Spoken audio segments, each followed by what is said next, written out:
Bonjour tout le monde et bienvenue dans la forteresse de solitude. Aujourd'hui, nouvelle vidéo Actu Comics. J'essaie de rattraper les actus au fur et à mesure vu que j'ai les livraisons qui sont en retard vu que ça j'ai acheté du coup chez Mommy vu que c'est la couverture spéciale Mommy Comics de Batman et Robin année 1 tome 2 avec du coup la couverture de Bruno Redondo au lieu de la classique de Chris Samney qui est je crois du coup la couverture du dernier du numéro 12. Ouais, c'est la cover classique, c'est celle-là.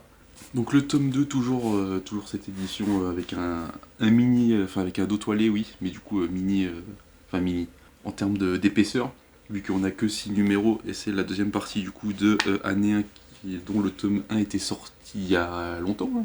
C'est l'année dernière. Oui, c'est l'année dernière qui est sorti au moins. Et du coup voilà, pourquoi j'ai pris la momie? Parce que j'aimais bien la couverture de Bruno Redondo. Et c'est un artiste que je découvre de plus en plus et dont j'apprécie beaucoup le trait. Donc je me dis autant l'avoir. Et comme a priori il doit être, je crois qu'il est espagnol, peut-être un jour il passera en dédicace. Même si c'est pas lui qui a fait l'intérieur, bon avoir mis des dédicaces d'un artiste, ça fait toujours plaisir. C'est toujours Mark Waid et Chris Samney au scénario et au dessin, sachant que là-dedans, on a du coup Intrigue, Mark Waid et Chris Samney et Chris Samney au dessin. Enfin, script Mark Waid et dessin en crash Chris Samney et Mathéus Lopez qui fait les couleurs et la traduction de Monsieur Yann Graff, toujours qui traduit tout ce que fait Mark Waid, je crois, vu que c'est lui qui fait aussi les World's Finest et les Justice League Unlimited. Qu'est-ce que ça raconte? C'est la suite du tome 1.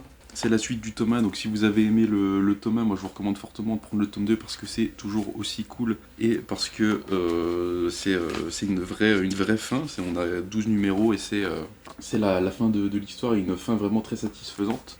On a du coup dans ce tome 2 toujours l'histoire avec Gueule d'Argile et ce nouveau poisson en ville qui fait du remue-ménage dans la pègre, etc. et qui veut prendre le contrôle de la pègre de Gotham tout simplement. On a Batman et Robin qui continuent leur activité avec en plus l'assistante sociale, je crois que c'est ça, l'assistante sociale ouais, qui passe voir Dick, parce que du coup c'est Dick Grayson, c'est le premier Robin, pour voir si tout se passe bien, etc. On a quoi? On a le développement de la relation justement entre Dick et Alfred, vu que j'ai pas lu du coup les Nightwing Infinite, mais a priori, spoiler, Alfred meurt dans Batman Rebirth, c'est à Dick qu'il donne son héritage, et donc voilà, on voit ça de la part de Mark Waid.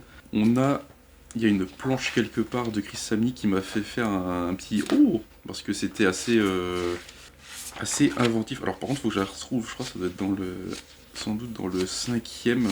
Non, c'est là. Hop là. On a cette planche-là, où en gros, au-dessus, on a le haut, et sur le côté, on a les cases. Et en fait, la case sur le côté là descend, c'est la même case que au-dessus. Et on voit du coup la Batcave en bas. Et du coup, moi, je me suis dit, ah, c'est assez cool de voir ça. On a de la contextualisation dans la page. C'est une des seules fois où j'ai vu vraiment, on voit le manoir au-dessus. Et sur le côté, on a quelque chose qui descend avec la cave. Alors c'est je veux dire, la seule fulgurance. Oui et non, vu que de toute façon Chris Samney est beaucoup trop efficace, enfin beaucoup trop, très très efficace dans la construction de ses pages. Il fait pas des trucs de fou, mais c'est extrêmement satisfaisant à lire de toute façon. C'est et de toute façon il est très très fort dans tout ce qui est dessin. Voilà, donc moi je vous recommande forcément de prendre ce tome 2. Je peux pas trop en dire parce que forcément c'est la fin, j'ai pas envie de vous spoiler la fin parce que franchement c'est très cool. On n'a pas le nombre de pages, mais je crois que ça fait vu qu'il y a 6 numéros, je pense que ça va être 168 pages vu qu'on a des bonus à la fin. 6 numéros, 68 pages, la momie elle faisait 20-50 comme le 18-50. 20-50 et 18-50 la normale tête. De toute façon c'est le même prix que le premier tome. C'est du coup toujours du deluxe mais en comme ça. Et c'est très très cool. Peut-être qu'Urban continuera les dos toilés pour certains titres. Mais en tout cas, c'est très reconnaissable et très cool.